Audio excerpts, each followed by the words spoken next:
If you'd be turning to Mark chapter 9. Mark chapter 9.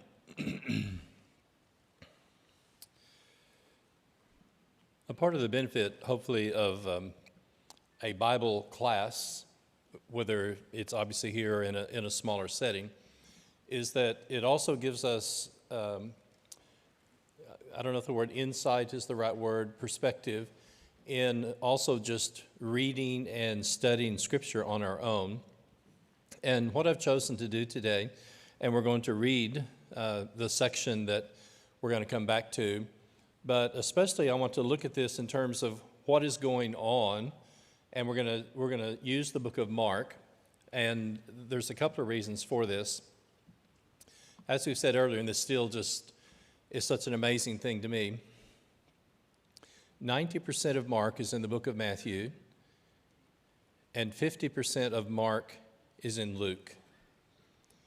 But because both Matthew and Luke have these extended teaching sections as Sermon on the Mount or parables in Luke, then the interesting thing is that when it comes to narrative, when it comes to events, just recording this is what happens, even though Mark is the shorter of the three, then when it comes to giving narrative about events, Mark gives us more details of activities and actions than the other two do. And I wonder, did they condense some of these things that Mark tells more about because they're going to spend more time on, like I said, parables and teaching and other things. While we were in Sydney, I got to go to New Zealand 3 times. Dunedin is in the far south. And it was kind of like a Bible chair type thing. And the morning devotional started at 6:45 a.m. Not too many schools have a 6:45 a.m. devotional. And we would have class from 7 to 8, and then we'd have a class for an hour and a half that evening through Thursday, and they were off on Friday. And so once I got classes organized and done and stuff, then I was free just to walk or do other things in the town. And I went to a library a little bit of ways, and there's this marvelous little book on the writing of the Gospels, and not having a checkout card, I had to go to the library to read this. But in reading that, something that just would never have crossed my mind came up. And the writer said, and I'm with papyri rolls, writing materials in the first century, there was a standardized length that they had agreed upon, because if you don't have a standardized length, at some point this thing becomes a carpet. Kind of understand what I'm saying? Remember in Luke 4, they hand the scroll of Isaiah to Jesus, and he unrolls the scroll to the point where it says, and the writer said, when you look at Luke, Acts, and Matthew, they are all within the prescribed length of the largest writing scrolls that were available in the first century. Now, as New Testament Christians, we obviously believe in inspiration, right? We believe that they're guided by the Holy Spirit. We believe also that they're eyewitnesses. But the writer just made the point, because we can put a binding and just extend the pages of a book to whatever length we want to. We're not restricted by the amount of writing space available, because we can extend the back of a book. And he said they didn't have that luxury or that option in the first century. And then he went on to say, if you have a prescribed length and you can't go longer than this, then I would have to, do you do like a writer's rough outline? We're going to do this, this, this, and this to cover this. And so that's what I always find so interesting, is that with Mark being written probably to a Roman audience, there's a lot of discussion about activities, there's 19 miracles. Then when we have an event, and especially a miracle, and if it's recorded in one of the other 3, then Mark will give us more details of events, where the other writers will give us more details of sermons and parables. And if you were in class last week, the Transfiguration is such an amazing event. It's hard for us to imagine, and these descriptions, his appearance changed, his clothes were whiter than any bleach type thing. And here these guys are drowsy and sleeping, and they wake up. And the term for transfiguration in our English term is metamorphosis. Morph is the word for form. Morphology, for people who are in linguistics, is the changing of the endings of nouns and verbs and things. That's a morph. And so a metamorphosis is a change of form. Now, this is so childlike, don't get confused from the Transfiguration. Metamorphosis, tadpole to frog. Metamorphosis, caterpillar to butterfly.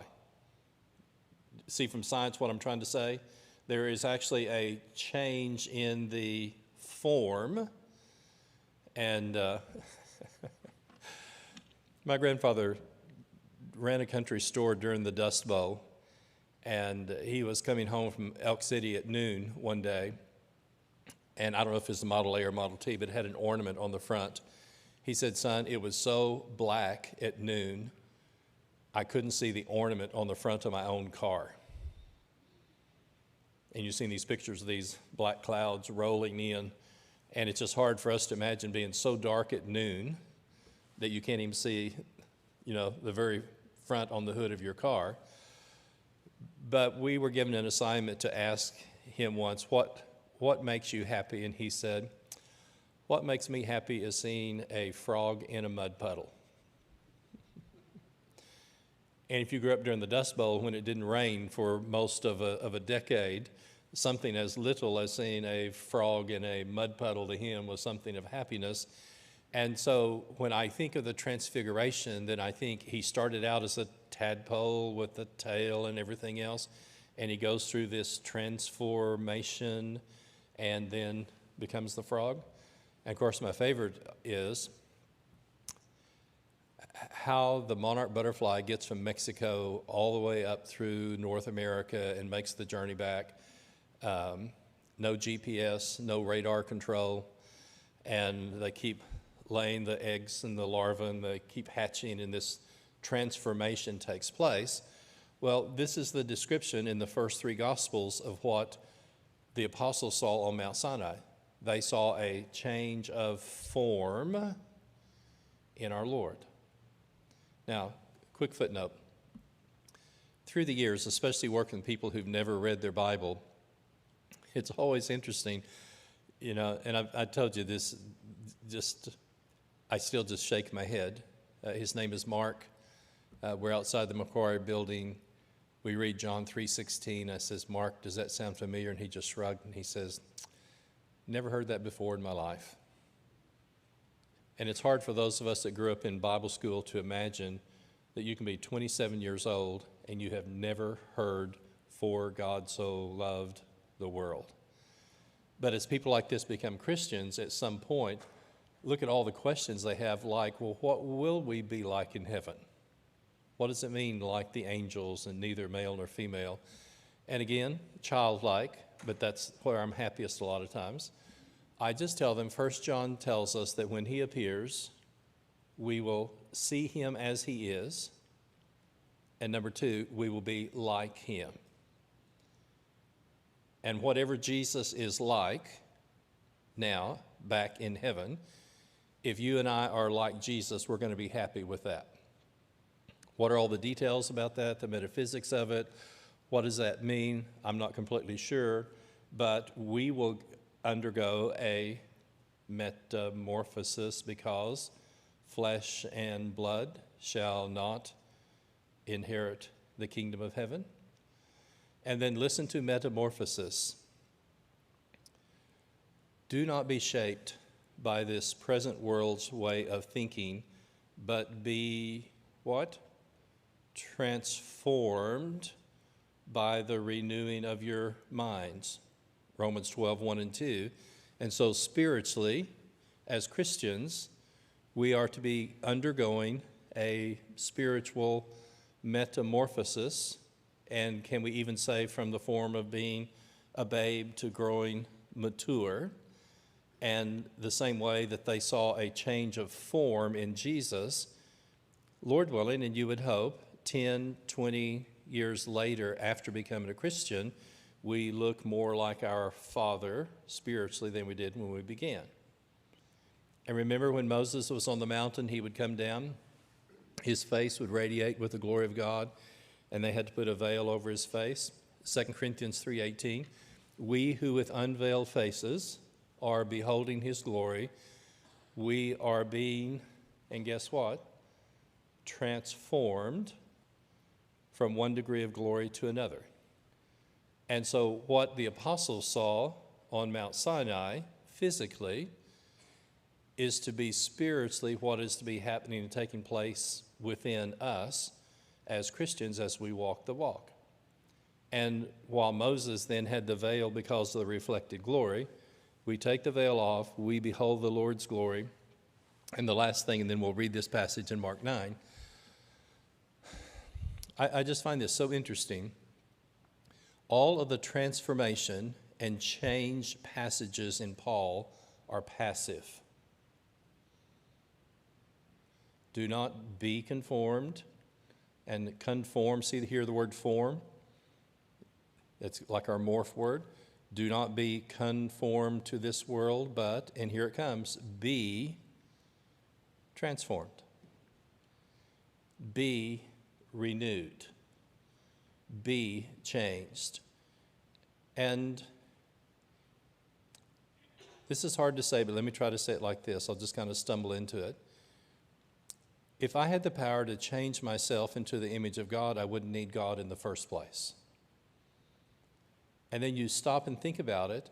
Even our very birth into Christ is passive. Remember? Men and brethren, what shall we do? Repent and be baptized. Saul, why do you tarry? Arise and be baptized. And that's why when our denominational friends accuse us with salvation by works, we just need to kindly point out, if you're baptized, it is a passive act. It's something that's done to you. So we get into Christ by be baptized. We mature and we grow as we be transformed, we be renewed. And then guess what happens? The trumpet will sound, the archangel of God will come, all these things will happen. And guess what will take place? We will be changed. And look at how from birth, spiritual growth, to going home, we are always in the passive, and this is something that God is doing through us and with us. And that's something that's just so amazing, is that in the same way, and let's stay with the caterpillar for a second, in the same way that we have this,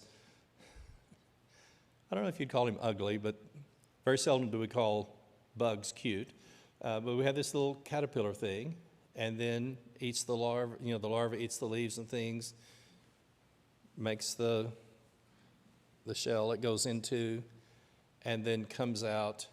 And one of my favorite descriptions for helping new Christians to grow is that if a butterfly is trying to get out and you cut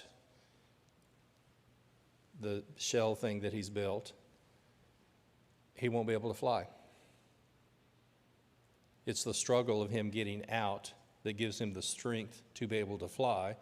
And this is where we're going to end up today, is the patience that Christ has with each of us in our spiritual walk and our spiritual growth. And hopefully that's something that we can also extend to others. So we're in Mark 9, and they've come down from the mountain, and I'm in verse 14. When they came to the other disciples, they saw a large crowd around them, and the teachers of the law arguing with them. As soon as all the people saw Jesus, they were overwhelmed with wonder, and they ran to greet him. "What are you arguing about?" he asked. A man in the crowd answered, "Teacher, and I always find this interesting, Jesus is probably addressed as the term either rabbi or teacher more frequently than nearly any other description. Teacher, I brought you my son who is possessed by a spirit that has robbed him of his speech. Whenever it seizes him, it throws him to the ground. And this is gross. Imagine watching your son go through this. You just kind of shudder. It throws him to the ground. He foams at the mouth, grinds his teeth, and become rigid. I asked your disciples to drive out the spirit, but they could not. And you remember Jesus earlier, as they've gone out on the limited commission, has given the apostles the ability to do these various miraculous gifts, which includes this one, but this time they've not been able to. So we come to verse 19. O unbelieving generation, Jesus replied, how long will I stay with you? How long will I put up with you? Bring the boy to me.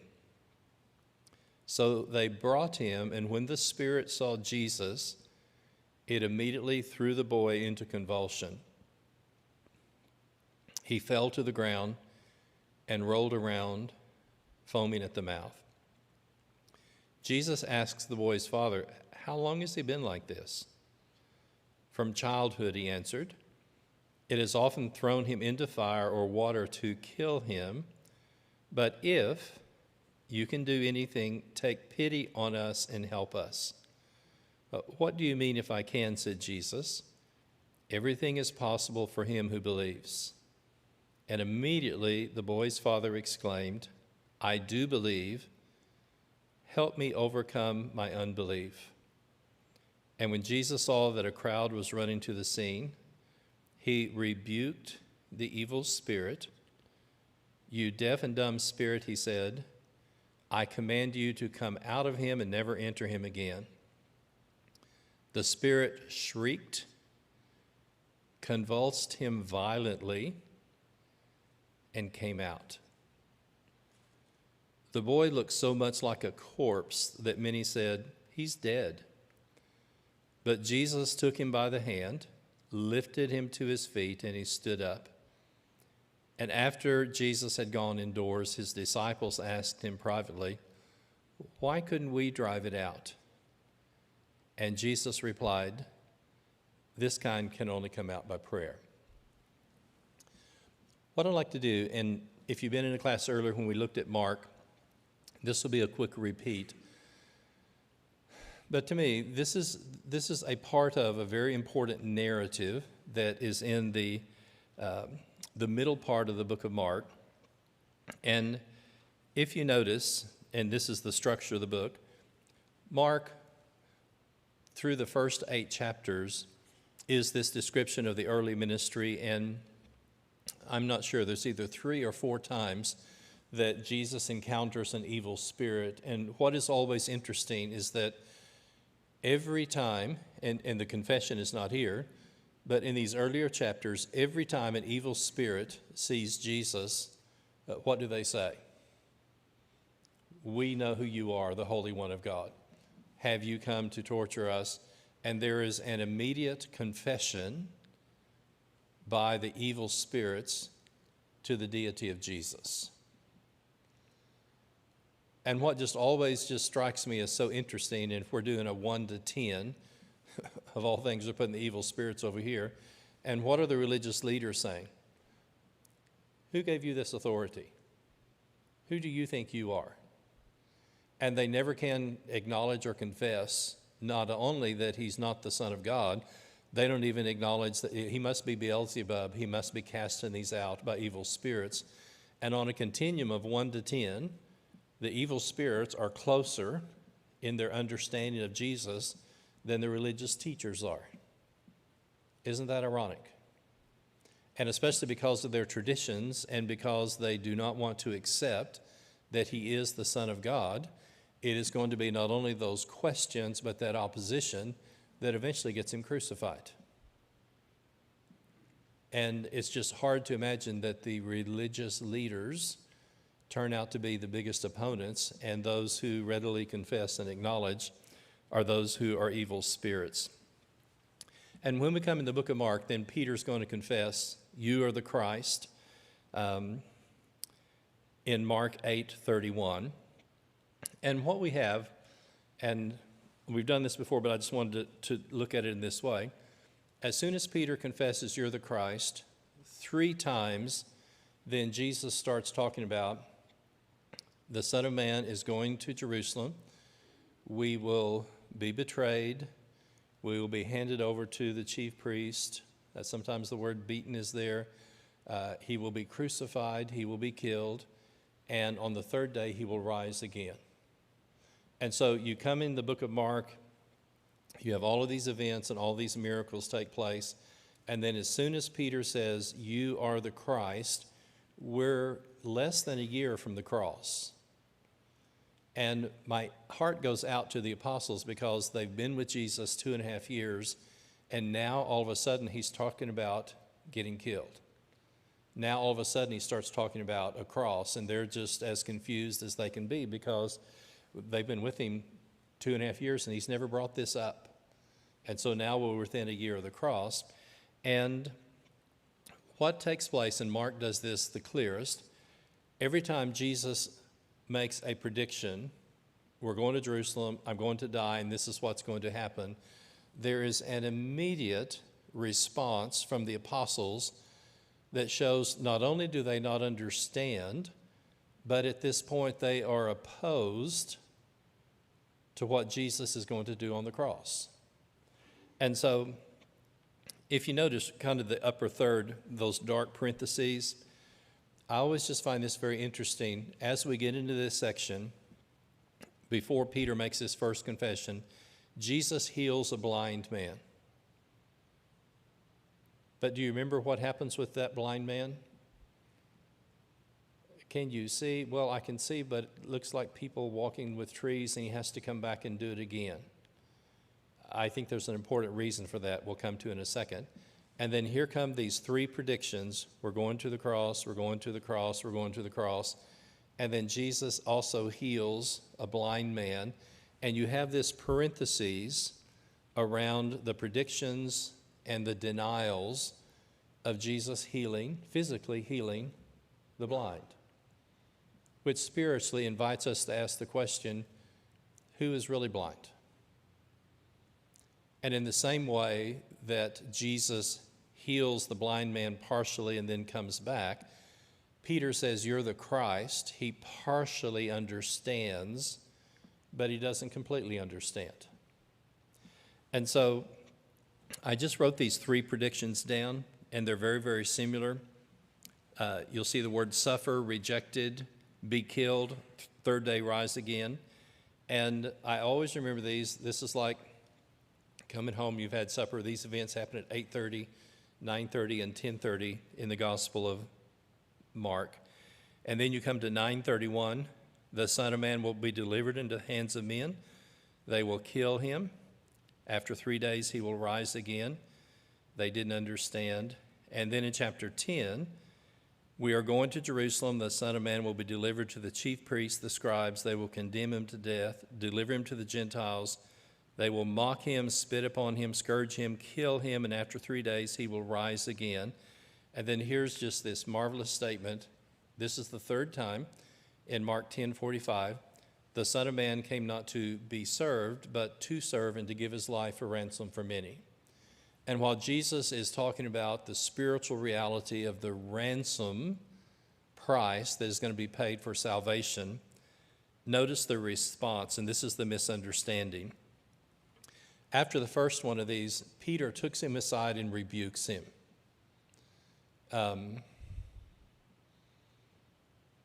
It's not a very wise thing to do, to be rebuking the Son of God. I don't know how to say that, but when I think of the word rebuke, I think either of a teacher or someone shaking their finger. And notice again the complete misunderstanding. Jesus begins to be very specific. This is what's going to happen. And the first time, then Peter takes him aside. Let's put words in his mouth. Lord, you don't understand. Lord, would you even say you don't know what you're talking about? Rebuke is a really strong word. And Peter's response of the rebuke is like a window into his lack of understanding of what's actually going to happen on the cross.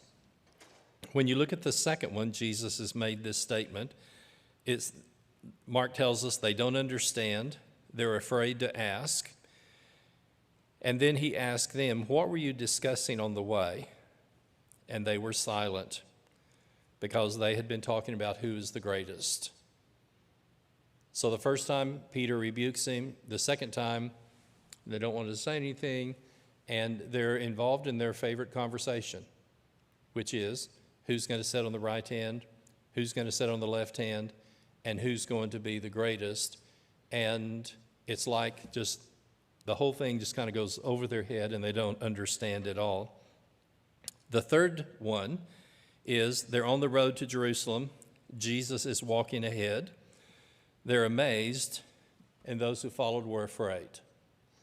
And look at all these terms that Mark uses for the misunderstanding. Jesus is very specific. He's very clear. This is what's going to happen. And James and John, the sons of Zebedee, came, and they said, "Teacher, we want you to do for us whatever we ask you." John, if your daughter's a teenager and she says, "Dad, I want you to say yes before I tell you what I want you to say," what are we going to do as parents if our teenage child says, "I want you to say yes to something before I tell you what we're going to say"? We would look at them and say, "There's no way. Maybe. What is it?" And this to me just shows again the total misunderstanding that the apostles have. And one of the accounts is also going to say that they bring their mother in. Okay, if you've got 12 guys who are arguing and fussing and trying to decide who's the greatest, it's not fair to bring mom into this. Australians would say that's not cricket. That's not how guys settle things. And the very idea that you want something so bad that you're going to bring mom into this to try to get your way, you can see why the word indignant is there. But look at this account. James and John came and said, "Teacher, we want you to do what we ask." And he says, "What do you want me to do for you?" And they said, "Grant us to sit, one at your right hand and the other at your left hand in your glory." And again, we're thinking Jerusalem.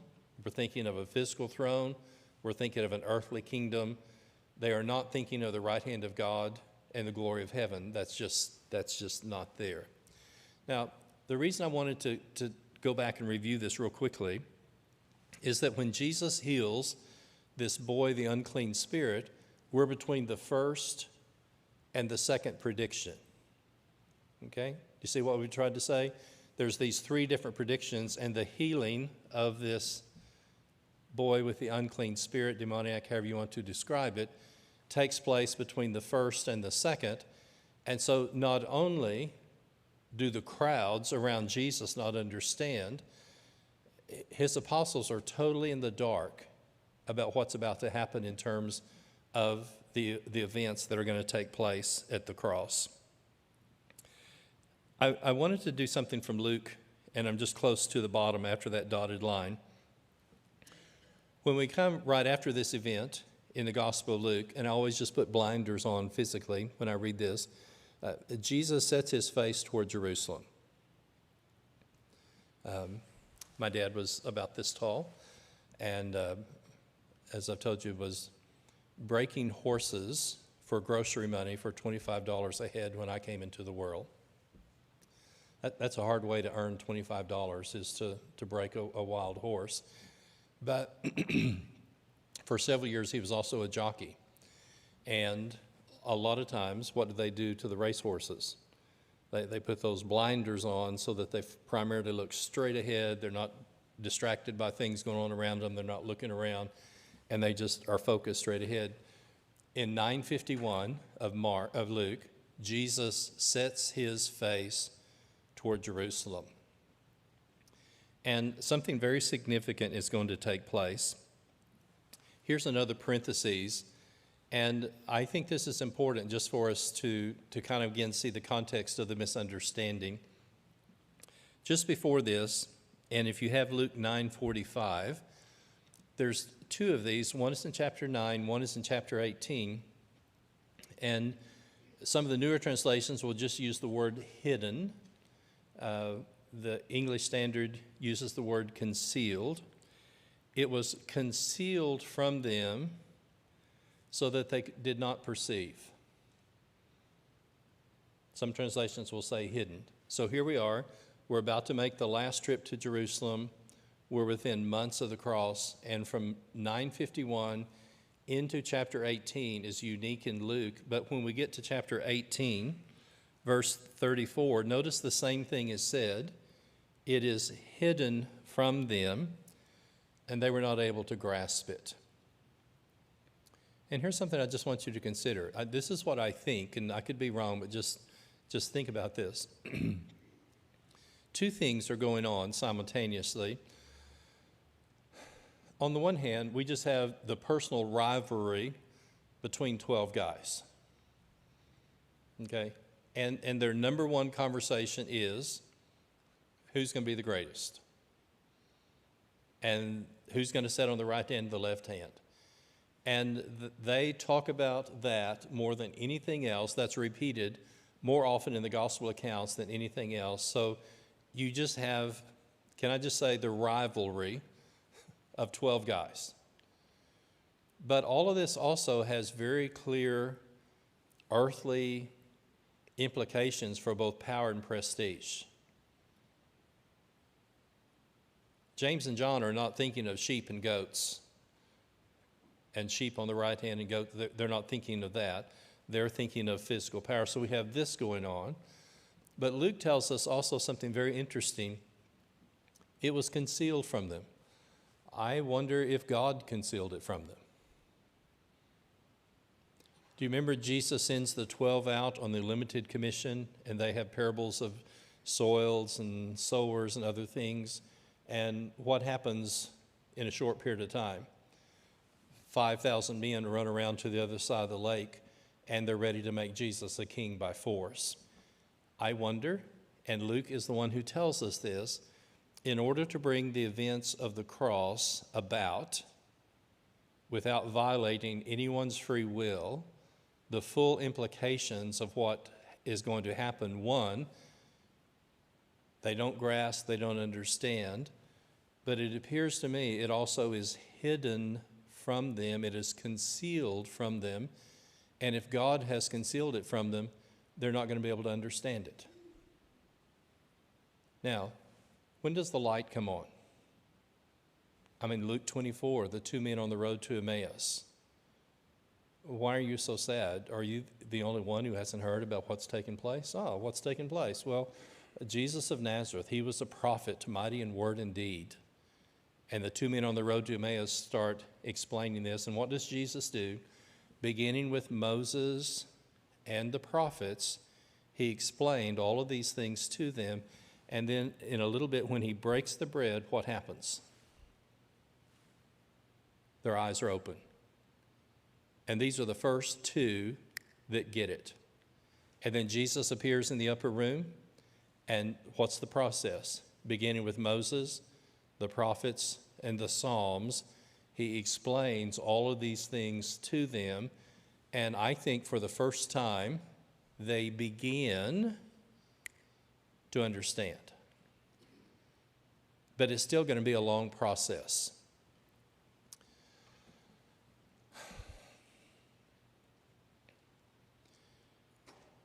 The early church is born in the cradle of Judaism. And for that first decade, the only Christians are Jews.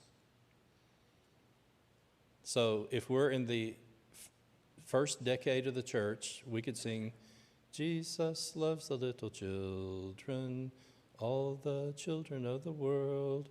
Jew and Jew and Jew and Jew, they are precious in his sight. Jesus loves the little children of the world. Because the only members of the church were Jewish. Peter stands up and says, whosoever will call upon the name of the Lord will be saved. But who is his audience?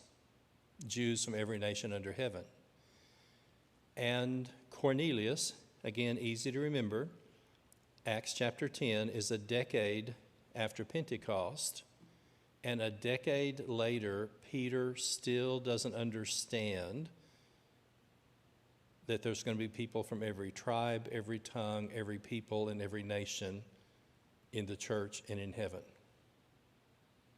So what I'm trying to help you to see is that there is a sense that for 3 to 3.5 years, 12 guys walk with Jesus, they eat with him, they travel with him, they listen to him talk, and in terms of the bulk of what Jesus is going to do, even when he dies, they haven't understood. And I love this expression. I don't know who said it first. It's not original, but it just stuck in my mind. The gospel that they preached was the gospel that had first changed their life. Because wouldn't it be embarrassing on this side of Pentecost as one of the apostles to look back and think, we were so close, but we were so far away? Physically, we touched him, our hands, John uses that expression, our eyes have seen, our hands have touched.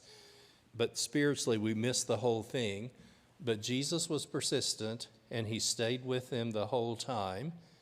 And then even within a decade later, the vision of the animals comes down, and what does the voice say to Peter? Rise and kill and eat. And what does he say? I'm kosher, I'm clean. I've never touched anything unclean. And there is a real sense, and I'm even in the book of Galatians, we're into the 50s. Remember, Peter separates himself when the Jews comes and Paul rebukes him to his face. We have a record of virtually 20 to 30 years that Jesus is working with Peter to get him to be able to write 1st and 2nd Peter. And now he's among Christians in Cappadocia and Pontus and Galatia and Asia. And this clean Jew is now living among Gentiles and preaching the gospel. But it was at least a 30-year process for it all to make sense. So there's several things I want you to think about. When you look at the idea of belief and unbelief, and I put this at the very bottom, this is subjective, but here's a process.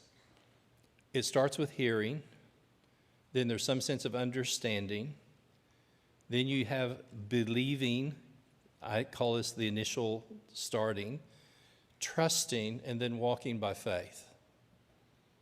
And for a new Christian, but also for us, it's never a straight continuum. And as we're going to see, there's going to be times in our lives that it's harder to trust. Things can happen to us, and we can just kind of get off center, and it's kind of hard to kind of stay in step from there. But the boy's father says, I believe, help my unbelief. The process that Jesus used with the 12, that it took decades for them to totally understand, I maintain is the same thing that he's doing with you and I. David, how old were you when they had the Jewel Miller film strips in your house? How old was he?